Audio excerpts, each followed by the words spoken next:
How to create a new list on Costco. Creating a new list on Costco allows you to organize and keep track of items you want to purchase. So follow these steps to create a new list. Open your web browser and navigate to the Costco website to log into your account.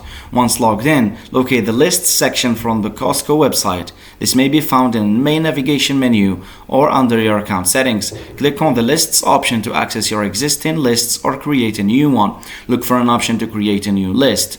This labeled as Create New List or Add New List.